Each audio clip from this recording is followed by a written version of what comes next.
So when you look at yourself in the mirror, ask yourself 3 questions. Who are you? What do you want to be known for? And what do you want people to say about you when you're not in the room? I remember my friend Uma, and some of you in the room might know Uma Radchia. Uma is an award-winning commercial advertising creator. She used to work with Ogilvy. Now she's running her own advertising firm. And when I asked Uma, I said, Uma, what do you want people to say about you when you're not in the room?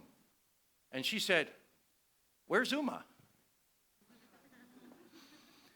That's why she's an award-winning commercial creator. Where's Uma? Brilliant answer, Uma. So those are the 3 questions when you think about yourself, when you look at yourself in the mirror. Who am I? What do I want to be known for?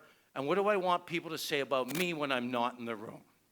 All right, that's the first key point. We need to be more self-aware. Now, Daniel Goleman has done a lot of research into emotional intelligence.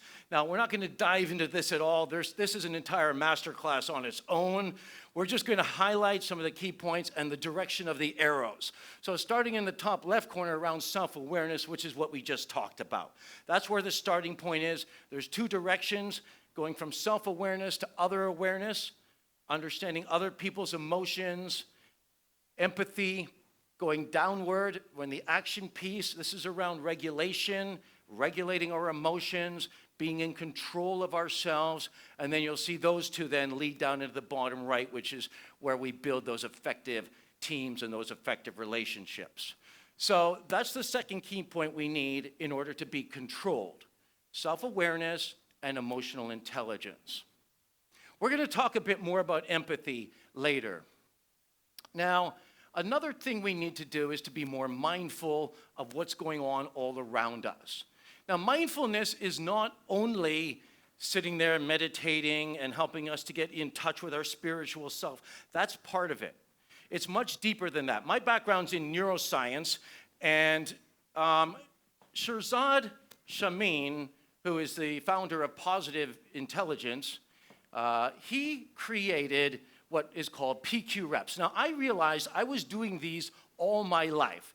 Now, PQ means Positive Intelligence Quotient. PQ rep, like if you go to the gym, you do some workout, you do repetitions in the gym to build your body.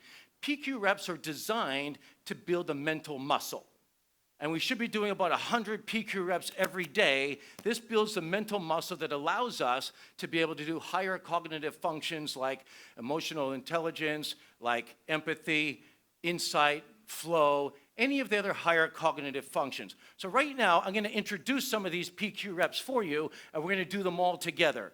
So what they are is a focused sense. You're choosing one sense that you're going to be focusing on.